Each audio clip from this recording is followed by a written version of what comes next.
بسم اللہ الرحمن الرحیم۔ میں ہوں ڈاکٹر نثار احمد، آپ دیکھ رہے ہیں میرا یوٹیوب چینل ڈاکٹر کی باتیں۔ تو آج بات کرتے ہیں جوڑوں کی درد کی اقسام، وجوہات۔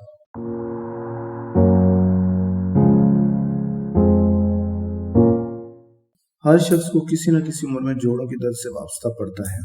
آج ہم جوڑوں کی درد کی اقسام، ان کی وجوہات، علامات، تشخیص اور علاج کے بارے میں بات کریں گے۔ جوڑوں کی پہلی قسم ہے اوسٹیو آرتھرائٹس۔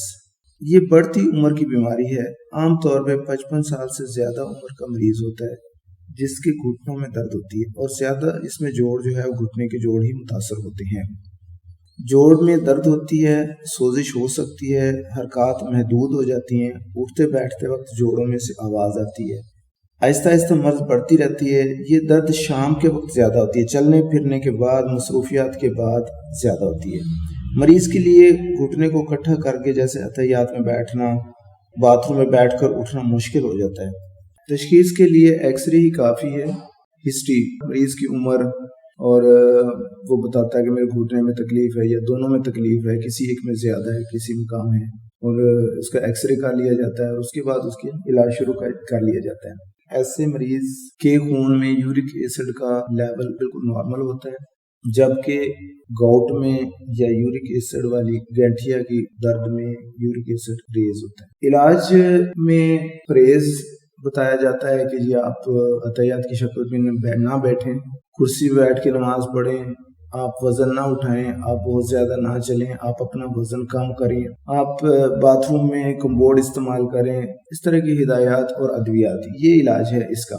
دوسری قسم جو بہت کامن ہے وہ ہے گاؤٹ یا گینٹھیا، جس میں یورک ایسڈ کا لیول زیادہ ہوتا ہے۔ تو یورک ایسڈ ایک کیمیکل ہے جو جسم میں بنتا رہتا ہے اور پیشاب کے ذریعے خارج ہوتا رہتا ہے۔ اگر کسی وجہ سے یورک ایسڈ بہت زیادہ بن رہا ہو اور پیشاب کے ذریعے جسم سے خارج نہ ہو رہا ہو تو اس کا لیول خون کے اندر بہت زیادہ بڑھ جاتا ہے، اور یہ یورک ایسڈ کے کرسٹلز، ذرات، دانے جو ہیں وہ جوڑوں میں جمع ہو جاتے ہیں، جس سے جوڑ سوج جاتا ہے۔ اس بیماری میں سب سے زیادہ متاثر ہوتا ہے پیر کا انگوٹھے کی بیس والا جوڑ، اور شروع میں عام طور پہ اسی جوڑ میں تکلیف شروع ہوتی ہے۔ مریض ایک دن اٹھتا ہے اور دیکھتا ہے کہ اس کا پاؤں کا انگوٹھا والا جوڑ جو ہے وہ سوجا ہوا ہے، اس میں شدید درد ہے اور وہ ریڈ ہوا پڑا ہے اور بالکل آگ کی طرح جل رہا ہے۔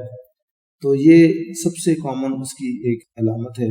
جب ایسے مریض کا آپ یورک ایسڈ کا لیول چیک کروائیں گے تو وہ بہت زیادہ ہوگا، بڑا ہوا ہوگا۔ تو یورک ایسڈ کہاں سے آتا ہے؟ یورک ایسڈ جسم میں ہی بنتا ہے، اور اس کا جسم میں بننا خوراک پہ بھی ڈیپینڈ کرتا ہے، اور یہ جسم سے خارج نہیں ہو رہا، یہ گردوں پہ ڈیپینڈ کرتا ہے۔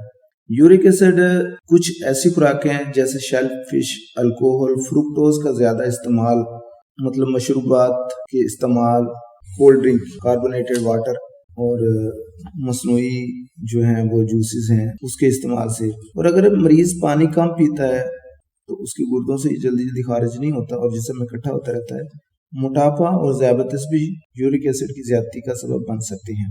بعض ادویات جو مریض ریگولر کھا رہا ہے اس سے بھی جسم میں یورک ایسڈ کی مقدار زیادہ ہو جاتی ہے۔ تشخیص کا جیسے میں نے پہلے بتا دیا کہ یورک ایسڈ ہی چیک کروانا ہے خون کے اندر۔ تو اب یہاں ایک بات اہم ہے کہ جسم میں درد، پٹھوں میں درد، گوشت میں درد جو ہے اس کا اس سے کوئی تعلق نہیں ہے۔ ایکچولی یورک ایسڈ کی زیادتی بھی جوڑوں کی درد کی ایک وجہ ہے۔ تو جوڑ کا درد اور چیز ہے، جسم کا درد یا پٹھوں کا درد ایک علیحدہ چیز ہے، تو اس کو اس سے ملانا نہیں چاہیے، اور نہ ہی پٹھوں کی درد میں یورک ایسڈ چیک کروانے کی ضرورت ہے۔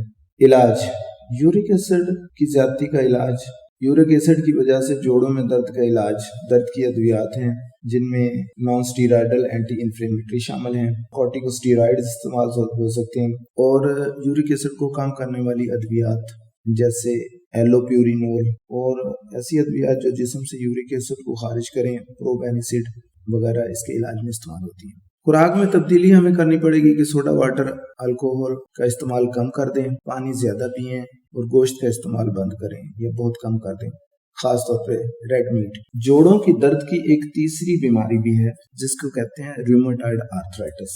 یہ خطرناک بلکہ لا علاج مرض ہے، اور لیکن اتنا عام نہیں ہے، بہت کم مریض آپ کو دیکھنے کو ملیں گے۔ ریومیٹائڈ آرتھرائٹس میں عام طور پہ ہاتھوں کے چھوٹے جوڑ متاثر ہوتے ہیں، مثلا انگلیوں کے جوڑ، اور اس بیماری میں مریض صبح اٹھتا ہے نا جب، اس وقت اس کو زیادہ تکلیف ہو رہی ہوتی ہے اور اس سے رضائی یا کمبل بھی پکڑا نہیں جا رہا ہوتا، اس کے ہاتھوں کے چھوٹے جوڑ کافی درد کر رہے ہوتے ہیں، لیکن جاگنے کے بعد آہستہ آہستہ یہ درد آہستہ آہستہ کم ہو جاتی ہے، لیکن یہ بیماری جان نہیں چھوڑتی اور لمبا علاج اور مستقل علاج اس کی ضرورت ہوتی ہے۔ بہت ریئر بیماری ہے، بہت کم نظر آنے والی بیماری ہے۔ اس میں خون کے اندر رومیٹائڈ آرتھرائٹس فیکٹر جو ہوتا ہے نا، وہ آپ کو ملے گا، اور اس میں ایک اور چیز جو ہے وہ دیکھنے پہ ڈائگنوز ہو جاتی ہے کہ مریض کے ہاتھوں کی شیپ جو ہے، انگلیوں کی اور اس کے ہاتھوں کی ایک مخصوص شیپ ہوتی ہے، مخصوص لک ہوتی ہے، وہ آپ کو نظر آتی ہے اور لمبی ہسٹری ہوتی ہے۔ اس طرح کی مزید ویڈیو دیکھنے کے لیے ہمارے چینل کو سبسکرائب کر لیں۔